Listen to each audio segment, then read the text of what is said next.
Oke, selamat malam saudara-saudara semuanya. Salam sejahtera untuk kita semuanya ya. Oke, kita bertemu lagi dalam mata kuliah apa itu jaringan ya, data communication ya. Di mana data communication ini membahas tentang jaringan komputer dan pengembangannya ya. Jadi kita membahas tentang proses yang terjadi dalam jaringan komputer yang mana ini adalah secara keilmuan atau cara kerja ilmunya adalah data communication atau komunikasi data ya. Nah, saudara-saudara seperti kita ketahui bahwa komunikasi itu di dalam komputer itu adalah interaksi data ya, pertukaran data yang bisa diterima komputer satu dengan komputer yang lain ya. Nah, pertukaran data ini saudara-saudara ini adalah ilmunya data communication ya atau data comms ya. Nah, bagaimana cara kerjanya? Nah, pertama-tama kita bahas dulu yang namanya topologi jaringan atau network topologi. Ya. Jadi topologi jaringan adalah basic atau basis daripada bentuk koneksi jaringan antar komputer. Ya. Jadi komputer itu bisa berkomunikasi satu sama lain ya kan karena dia terhubung dalam bentuk suatu topologi, suatu peta, ya suatu peta koneksi antara komputer satu dengan komputer yang lain. Sehingga apa saudara-saudara? Sehingga disitulah ya kan penerapan daripada cara komputer itu berinteraksi, bertukar data atau informasi, ya itu terjadi. Ya, zaman dulu saudara-saudara, itu topologi ini sangat sangat matang sekali diterapkan. Ya, zaman dulu itu koneksi antar komputer itu masih berbasis kepada local area networks ya, atau juga wide area networks ya, atau juga metropolitan area networks atau MAN ya, LAN, WAN, dan MAN ya. Nah, itu semuanya memiliki satu pola topologi gitu kan yang terstruktur ya. Dan masing-masing topologi tentu ada keuntungan dan kelebihannya ya, tergantung daripada desain daripada jaringan itu ya. Kemudian strukturnya ya, memiliki suatu struktur yang atau structure yang memang pakem. Nah, topologi dari satu jaringan saudara-saudara itu melibatkan satu komponen ya, ada komponen-komponen pendukung dan komponen utama ya. Jadi ada komponen penghubungnya, nodes ya, ada links-nya, ya, physical layer-nya links ya. Kemudian juga ada interface-nya atau peripheral ya. Kemudian juga ada yang mengatur pertukaran datanya ya. Jadi ada medium fisiknya. Ya, secara singkat itu antar komputer ini terhubung dalam satu topologi jaringan. Ada medium fisiknya. Ya, medium fisik itu bisa Anda lihat secara kasat mata kan di situ ada kabel LAN card ya, ada ini ya relay ya, ada relay kabel ya, ada juga switch, ada hub, ada modem ya.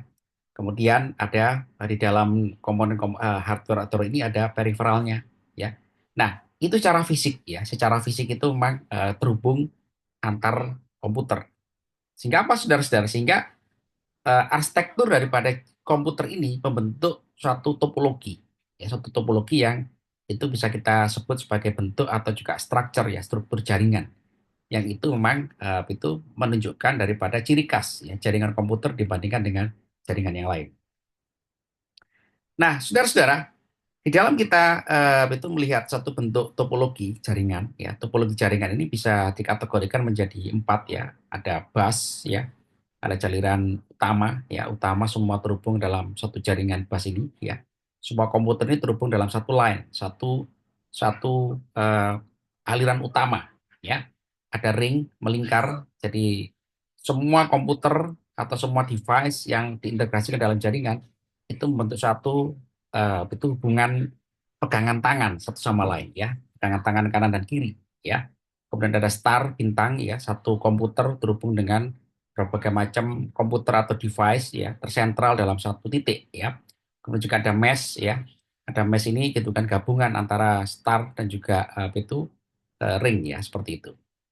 Nah, saudara-saudara, itu bentuk jaringan bus ya. Bus ini itu kurang lebih seperti ini ya. Dulu zaman saya dulu waktu S1 itu merancang jaringan bus ya menggunakan apa itu kabel koaksial ya. Kabel koaksial ini sekarang udah jarang sekali ya. Udah jarang sekali digunakan ya. Jadi semua komputer terhubung dengan terkoneksi dengan yang namanya kabel koaksial ini ya dalam bentuk konfigurasi bus ya. Satu line yang bisa menjadi distribusi ke dalam PC atau komputer-komputer atau juga hardware yang lain. Nah, kemudian di antara dua titik daripada N ya, itu kita kasih ground terminalnya. Seperti itu. Nah, ini juga memiliki satu kelebihan dan keuntungan ya. Jadi, yang kita lihat di sini adalah bagaimana data itu bisa berinteraksi satu sama lain di dalam komputer ini.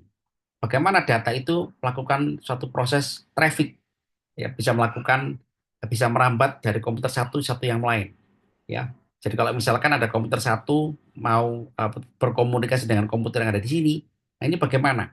Ya, apakah karena semua ini mengeluarkan data semua, dia transmit dan juga receive data. Semua komputer yang terhubung dalam satu line bus ini, dia transmit dan juga receive. Apa yang terjadi jika semuanya bersamaan?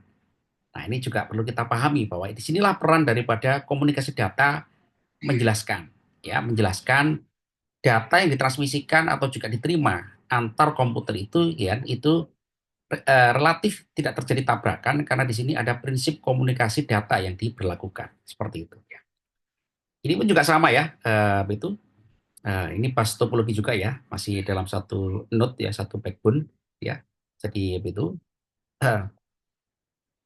semua komputer yang terhubung dalam jaringan bus ini saudara-saudara ya, itu lebih efisien ya, lebih efisien, lebih murah ya.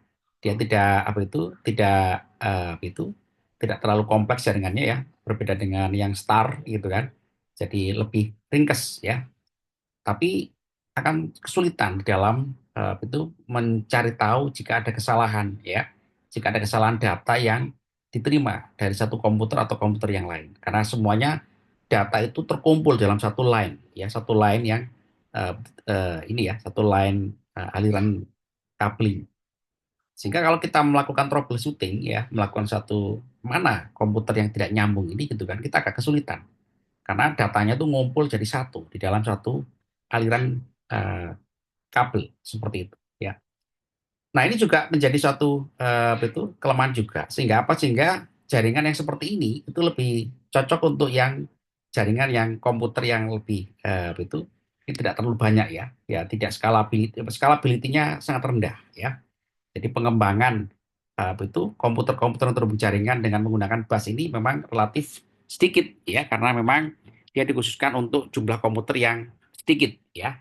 Dia tidak terlalu banyak, tidak terlalu kompleks, atau device-device yang dihubungkan dengan jaringan bus ini juga tidak terlalu bisa besar ya. Tapi prinsipnya bisa dijalankan ya. Keunggulannya dia ada apa itu? Dia memiliki kecepatan. Kecepatan itu lebih besar karena dia terhubung dengan satu jalan yang sama ya, jadi lebih cepat ya, cuman terbatas kapasitas komputer yang terhubung dengan jaringan bus ini ya. Kemudian saudara-saudara itu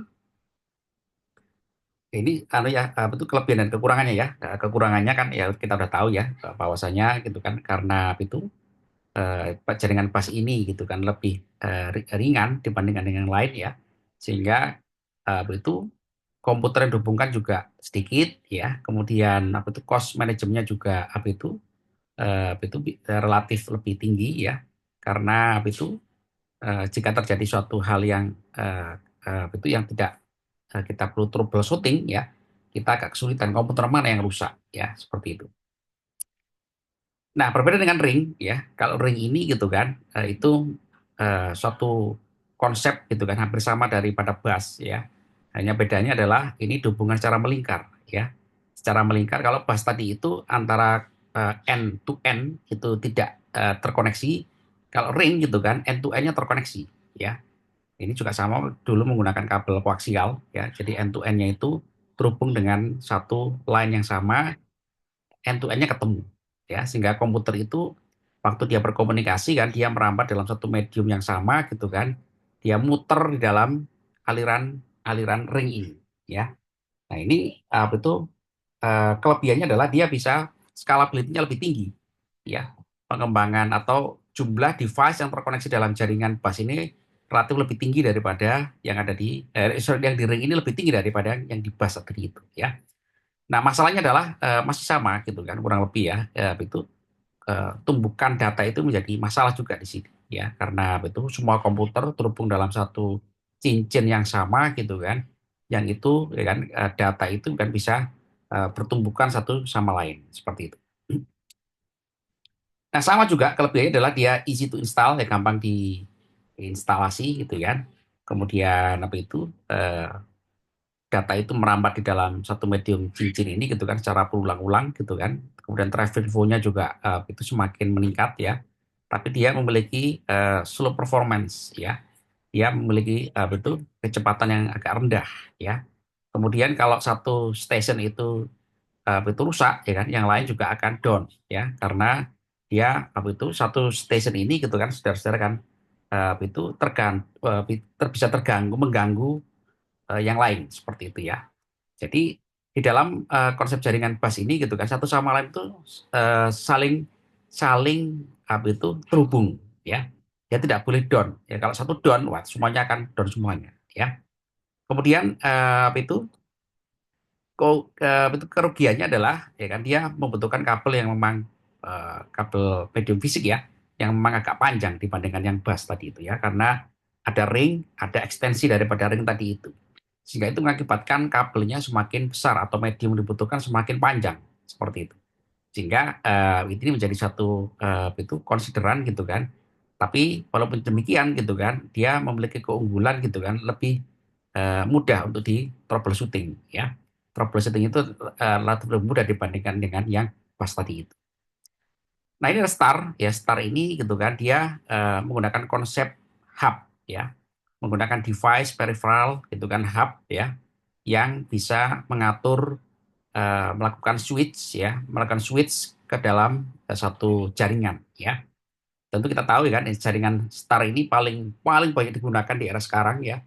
Di era sekarang hingga tentu ke depan ya. Karena ada satu komputer gitu kan yang itu mengatur ditambahi dengan hub ya. Hub ini mengatur lalu lintas data ya. Jadi ada tambahan peripheral eksternal gitu kan yang mengatur lalu lintas data ini sehingga tumbukan data itu tidak terjadi. Berbeda dengan waktu data itu mengalir dalam secara umum ya, secara umum di dalam apa itu ring maupun bus ya. Ini semua data itu mengalir tanpa henti gitu kan, tidak ada yang mengatur, tidak ada yang meregulasi ya. Jadi data itu ya kan dari komputer satu dengan komputer lain mengalir terus gitu, muter-muter gitu kan sehingga mengakibatkan data tadi itu saudara-saudara ya itu bisa mengalami yang namanya tumbukan ya, tumbukan atau collision ya. Walaupun dia terkoneksi, tapi itu jika ada tumbukan, maka itu mengakibatkan juga performa jaringan akan turun.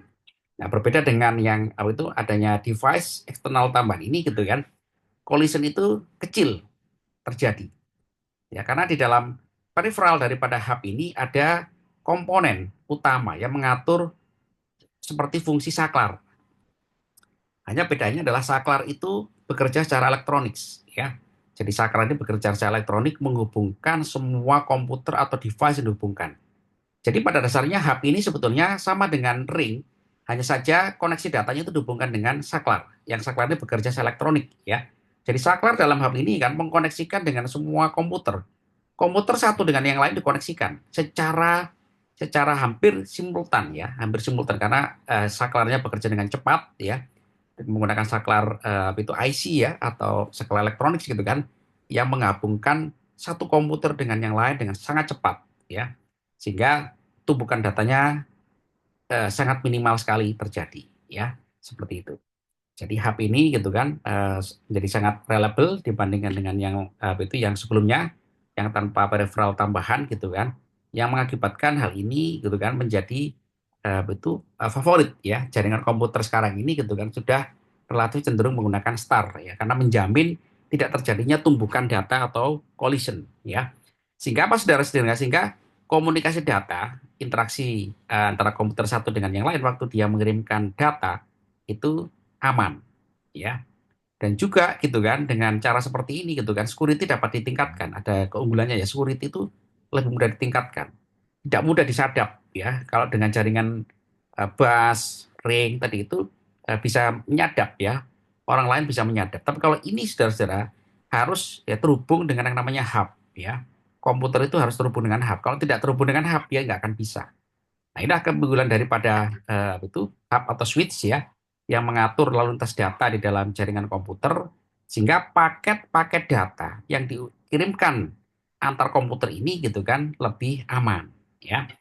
Nah, ini perlu juga kita ketahui saudara-saudara, bagaimana data itu dikirimkan dalam jaringan.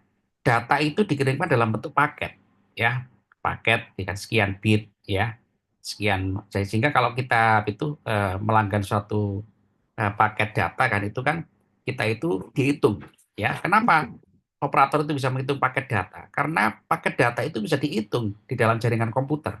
Basisnya apa? Basisnya adalah komunikasi data, ya. Jadi kalau misalkan itu physical layer, ya physical layer itu sebagai basis utama ya di dalam OSI kan, Open System Interconnection gitu kan. Di lapisan paling paling bawah ini physical layer gitu kan. Dia menghitung data. Ya berapa paket data yang bisa dikirimkan dan bisa diterima. Nah, itu adalah satu standar di dalam jaringan komputer ya, bahwa komputer itu tidak hanya mengirimkan sinyal digital, tapi sinyal digital dalam bentuk paket, ya, dalam bentuk frame bahasa apa itu pemrograman kita ya. Itu kalau kita Anda itu buka konsol gitu kan, Anda ngeping gitu kan, itu pada hakikatnya adalah Anda itu mengirimkan satu paket data ke dalam jaringan. Nah, paket datanya itu nanti bisa dihitung loss-nya berapa, ya, yang error berapa, gitu kan, paket loss-nya berapa, gitu kan, itu bisa dihitung semuanya. Sehingga itulah itu operator itu kalau membatasi bandwidth penggunanya kan, dia bisa menghitung dengan tepat, ya, karena memang komunikasi data dalam jaringan komputer itu dalam bentuk paket, dalam bentuk frame. Nah, sehingga bisa dihitung semuanya, ya. Halo, saudara? Halo? Nah, apa Iya, Pak. apa keunggulan daripada Star yang dibantu oleh komponen yang namanya switch tadi dia? Switch ya, switch itu kalau saat ini kan kita sudah terkenal ya, di situ ada Cisco ya, ada tambahnya lagi router gitu ya. Ada tambahnya lagi modem jika terhubung dengan jaringan telekomunikasi ya. Ada modem, ada router ya. Itu semua saudara-saudara adalah merupakan bentuk pengembangan jaringan ya. Bentuk pengembangan jaringan ini salah satu daripada fungsi jaringan komputer itu adalah berapa jumlah komputer yang bisa dihubungkan ke dalam jaringan. Nah, kalau kita ditanyai berapa jumlahnya, itu adalah masuk dalam scalability. Scalability itu adalah pengembangan daripada jaringan komputer. Jaringan komputer itu, saudara-saudara, bisa melayani, ya. Jadi melayani komunikasi data, gitu kan. Itu dalam bentuk yang namanya itu address, ya, atau protokol yang dinamakan sebagai alamat, ya. Jadi semua di komputer atau device yang berhubungan dengan jaringan itu diberikan satu alamat. Yang alamatnya ini bisa kita kenal sebagai namanya protokol, ya, IP networks, ya. Ada IP version 4, ada IP version 6, ya. Yang umum kita gunakan adalah IP version 4 gitu ya, IP version 4 ya. Yang di situ ada itu konfigurasi daripada alamat IP, ya. Nah, disinilah saudara-saudara, ya kan, pengembangan skala jaringan tadi itu, scalability jaringan lebih mudah dengan jaringan star, ya. Ya, memang resikonya semua harus terhubung dengan kabel, ya. Komputer terhubung dengan kabel ke dalam hub atau menuju pada switch, ya, seperti itu. Sehingga switch ini ya berperan sebagai node, ya, titik pencabangan jaringan star, ya, yang itu bisa kita kembangkan lagi gitu kan. Node bisa terhubung dengan node yang kedua, node pertama, hub yang pertama, ya, atau switch yang pertama gitu kan, terhubung dengan switch yang kedua, yang masing-masing switch ini gitu kan memiliki suatu serve, ya, melayani beberapa komputer. Sehingga apa? Sehingga address daripada jaringan komputer ini bisa bisa dirancang sebesar mungkin, ya, sampai 1.000 sampai beratus ribu gitu kan, secara logical network, secara logis ya, karena di situ ada struktur IP, ya, struktur IP yang alamat IP gitu kan, yang diberikan ke dalam setiap node tadi itu. Ya, itu ya nanti akan kita simulasikan ya. Nah, saudara-saudara, ya tentu adalah kelebihannya adalah Star itu good option ya untuk modern network ya. Low startup ya, low startup ini memang ya cost-nya itu memang bentuk comparable ya, tergantung daripada desain jaringan gitu ya. Jadi tidak tidak selalu cost itu menjadi mana yang lebih bagus ya cost-nya.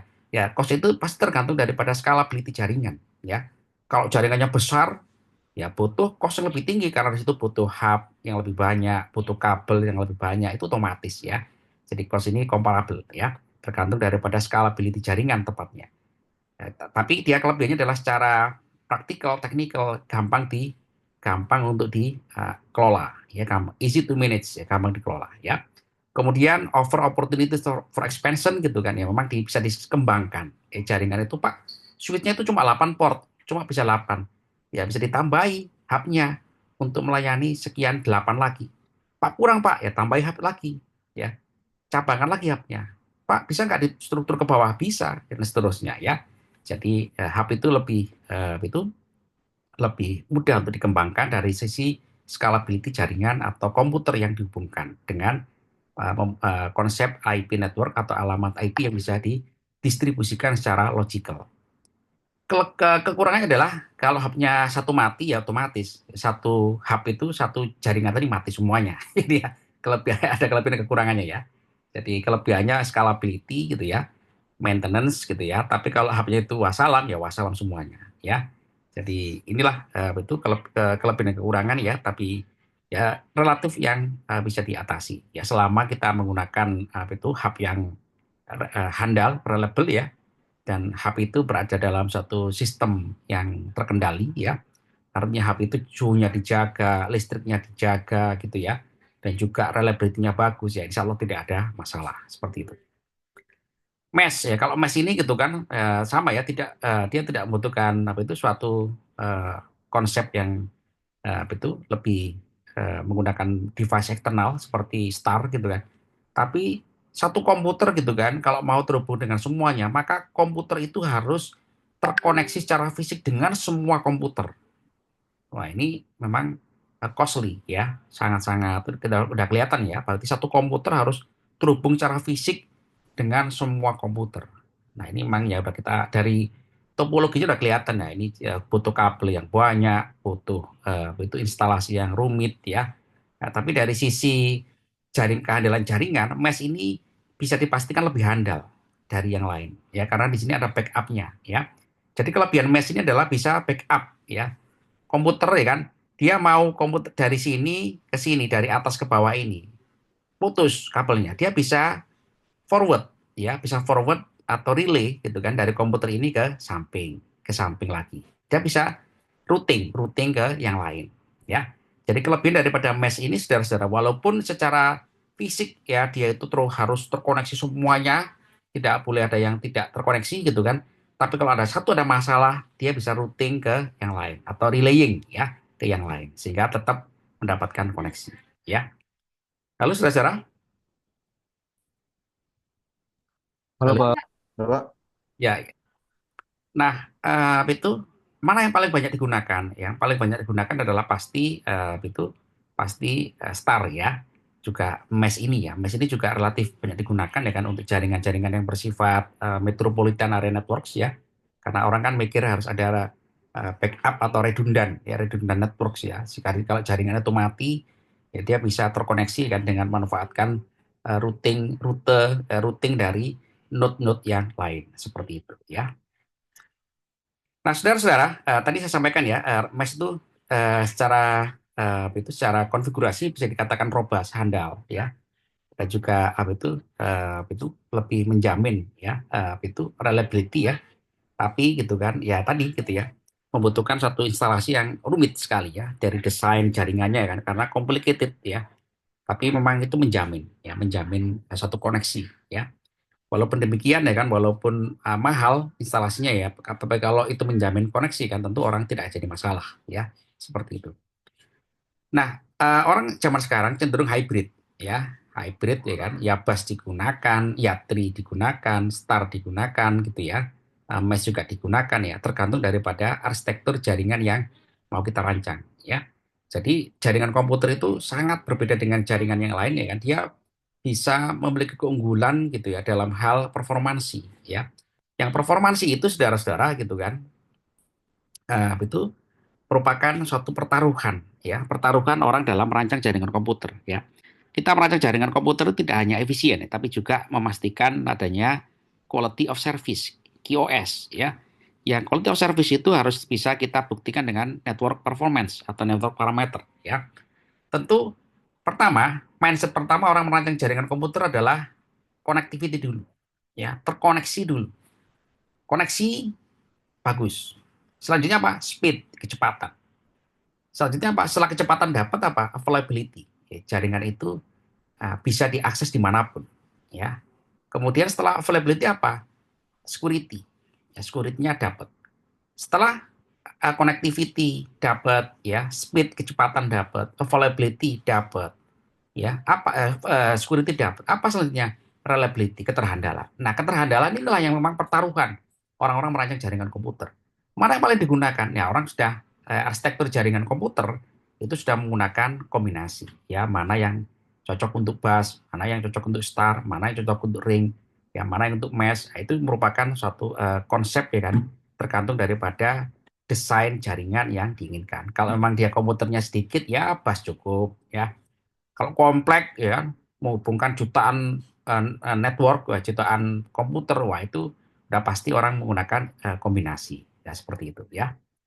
Oke, saudara, ada pertanyaan silakan. Halo, halo. Halo, iya Pak, Ya, tanya silakan. boleh? Ya, silakan. Nah, untuk saat ini nih kan kita tuh ada pemakaian untuk fiber optik ya Pak, misalnya untuk di Icon Plus dan sebagainya. Itu biasanya untuk topologinya itu menggunakan topologi apa? Biasa kita ke.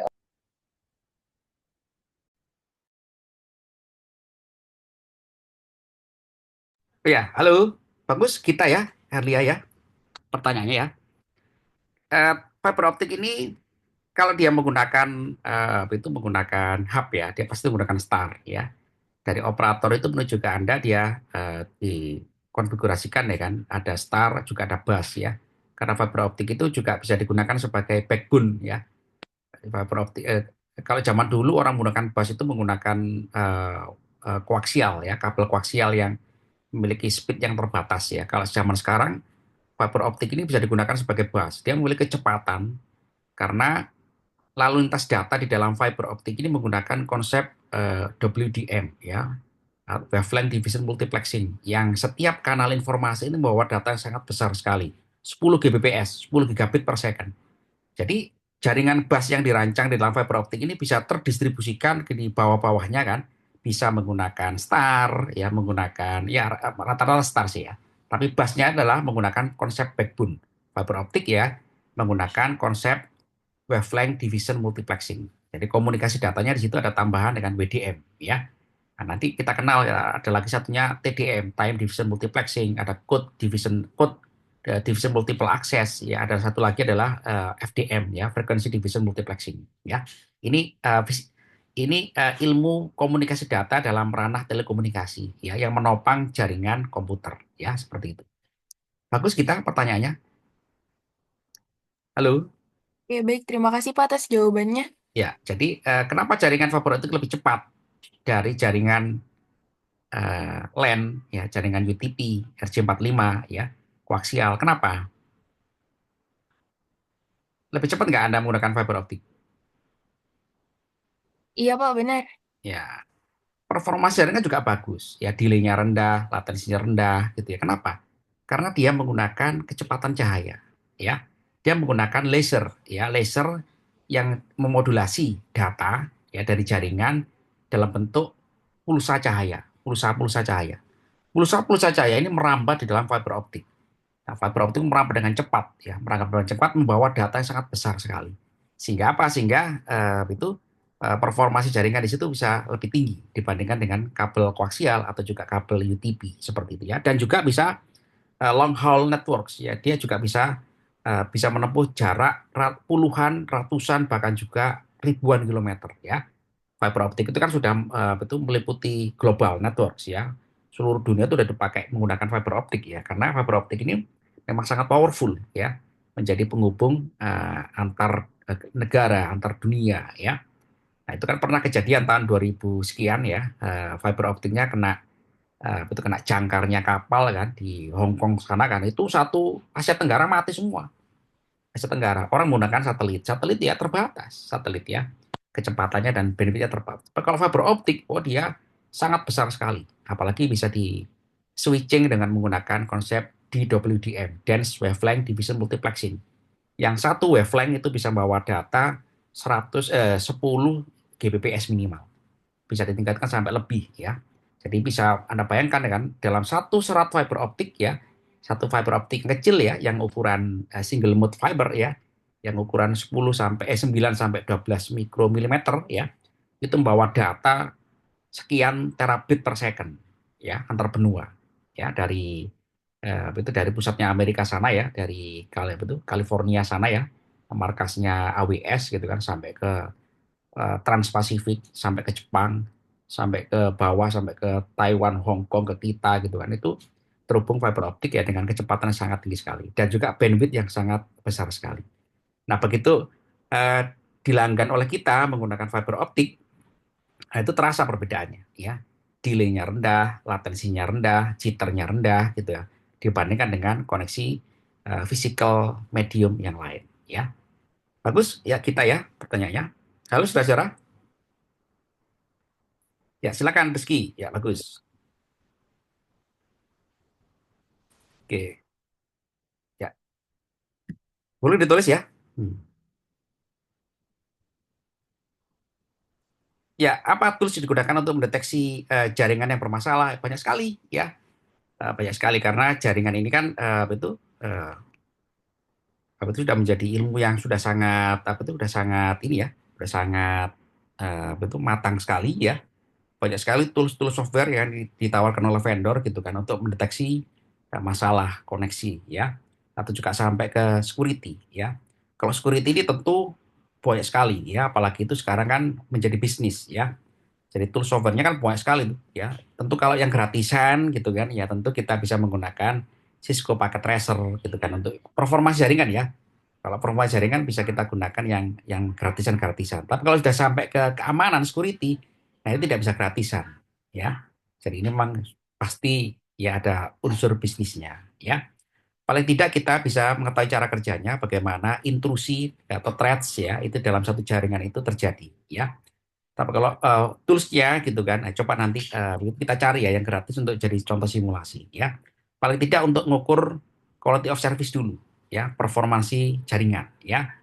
Bagaimana cara mengukur throughput ya, kecepatan unduh dan kecepatan download ya, kecepatan unggah upload dan download ya, sorry ya. Kemudian latensi, delay, jitter ya. Nah, ini sangat penting apalagi di era sekarang, era IoT ya. Performasi jaringan itu sangat penting sekali ya. Kapan-kapan nanti saya jelaskan kenapa ini sangat penting ya, tapi kita bahas dulu yang topologi tadi itu ya. Jadi nanti kita bahas ke depannya adalah kalau kita sudah bisa mengetahui arsitektur jaringan komputer, what next ya? What next-nya ini adalah kita mengenal yang namanya teknologi protokol. Ya, protokol itu yang mengatur lalu lintas data ya, mengatur komunikasi data. Nah, ini protokol ini. Nah, protokol network sini ya. Jadi ada tata cara berkomunikasi, ada yang mengatur regulasi. Nah, inilah serangan cyber itu mencari celah-celah di dalam peraturan yang ada di sini. Jadi serangan cyber itu dia tidak hanya semua komputer itu terhubung dengan jaringan, pasti. Tapi apakah kita bisa berkomunikasi dengan komputer yang lain? Oh, belum tentu. Karena protokol kita pasti berbeda. Nah, yang bisa berkomunikasi, saya bisa berkomunikasi dengan Anda dalam Zoom ini karena protokolnya sama. Protokol Zoom-nya sama. Nah, gitu ya. Jadi serangan cyber itu adalah sudah pasti kan dia berusaha untuk melakukan intrusi di wilayah protokol network ini ya. Oke, Rizky ya. Halo. Oke, ya. Ya, saudara-saudara, ada pertanyaan lain silakan. Baik Pak, boleh saya bertanya Pak? Ya, silakan. Brian. Baik, makasih Pak. Namanya Pak Menteri Sesuai kita ya, Brian. Kalau baik Pak, saudaranya Pak Menteri ya. dari yang Bapak jelaskan soal mungkin kembali ke fiber optik tadi Pak.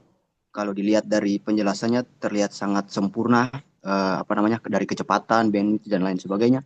Yang mau saya tanyakan, apakah dengan kecepatan itu bisa dipakai dalam topologi kecil seperti topologi bus tadi Pak? Dan Iya, kalau memang dari sisi fiber optik, dari yang dijelasin, apakah punya kelemahan menggunakan fiber optik itu, Pak? Makasih, Pak. iya, iya. Pasti ya, jaringan itu pasti punya kelemahan. Ya, semua jaringan itu ada kelebihan dan kekurangannya, tergantung daripada kebutuhan kita. Ya, Eh, apakah fiber optik bisa digunakan untuk bus? Ya, ya pasti bisa. ya itu sangat mudah sekali. Ya, prinsipnya bersama, ya. Jadi satu satu route, satu line, ya, itu serve ke dalam satu itu PC-PC yang lain atau juga komputer-komputer yang lain, ya. Hanya bedanya adalah kalau fiber optik itu sangat mahal. Fiber optik ini ya terhubung dengan satu fiber optik kelebihannya ini itu kecepatannya memang fantastis, ya. Hingga saat ini belum ada yang menyamai teknologi fiber optik. Cuman karena dia fiber, serat optik. Anda tahu serat optik ini apa? Terbuat dari mana? Dia bukan tembaga. Dia Dari bukan kaca. dari kaca, dari silika ya, silikon. Silikon. Silikon itu apa sih? Silikon ini pasir, ya. Kaca ya. Anda kan punya kaca di rumah itu kan bahannya silikon.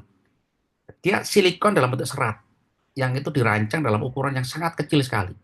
Berfungsi sebagai pandu gelombang. Ada ilmunya ini. Ilmu fiber optik namanya ilmu pandu gelombang. Jadi laser yang merambat di situ, dia nggak keluar kemana-mana, terpandu di dalam serat optik ini. Sehingga apa? Sehingga karena terpadu dalam serat optik, kecepatannya kecepatan cahaya, sangat cepat sekali, ya. Ada ngeping serat optik ya dari Jakarta, dari tempat Anda ke Amerika ya, cepat sekali, seret, ya gitu ya. Nggak ada loss-nya kecil sekali. Tapi kalau Anda ngeping lewat satelit, oh itu loss-nya banyak sekali tuh dari tempat Anda. Anda di mana, Brian, rumahnya? Saya di Tangerang, Pak. Tangerang ya. Tangerang ngeping ke satelit sana tuh. Satelitnya Elon Musk. Ping gitu kan ke atas. Atas balik lagi ke bumi. Itu kan sudah pasti round trip 2 kali tuh. Ke atas, ke satelit, ke bawah lagi. Round tripnya lebih panjang. Akibatnya apa? Akibatnya delay-nya semakin tinggi. Delay semakin tinggi, probability untuk jitternya atau sorry, latensinya juga semakin tinggi. Latensi semakin tinggi, jitternya semakin tinggi. Semakin tinggi, datanya semakin banyak yang error. Paket error juga semakin tinggi. Kalau fiber optik, dia nggak keluar kemana-mana. Di dalam serat optik aja. Selama dia nggak putus serat optiknya, nggak kena kapal gitu ya, nggak kena jangkarnya kapal, dia kena masalah. Nah, tapi kekurangannya apa? Kekurangannya adalah gitu kan ya tadi teknologinya nggak mahal, ya. Karena untuk mencabangkan serat optik ini butuh device yang agak complicated ya. Jadi kalau Anda melihat tukang-tukang instalasi fiber optik itu kan dia bawa alat khusus itu, dia nggak bawa solder ya, karena ini nyambungannya nggak pakai solder, dia pakai namanya optical slicer ya. Jadi kalau Anda lihat-lihat bagaimana cara mereka instalasi kan anak-anak yang ngawal itu ya, yang instalasi itu dia pakai slicer. Slicernya juga ya kan harus hati-hati karena ini ukurannya mikro. Nah ini kelemahannya, kelemahan instalasinya adalah ada di situ ya. Tapi secara praktikal bisa digunakan ya. Begitu Brian ya. Siap, Pak. Terima kasih, Pak. Oke. Saudara-saudara, saya lanjutkan minggu depan ya, karena saya mau betul sebelum UTS ini ya saya harus menyelesaikan banyak modul pada Anda ya, dan juga Vicon ya.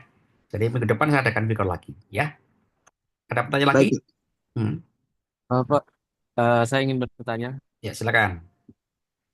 Kalau ini kan Pak, masing-masing LAN itu ada jenisnya ya Pak. Setahu saya misalnya LAN ketiga, LAN cat 4 atau yang lain sebagainya. Nah itu apakah ada korelasinya dengan tadi dengan jenis-jenis topologi yang Bapak jelaskan mengenai latensi, delay, ping dan lain sebagainya Pak, terutama dalam proses konfigurasinya. Seperti itu. Ya Terima kasih betul. Pak.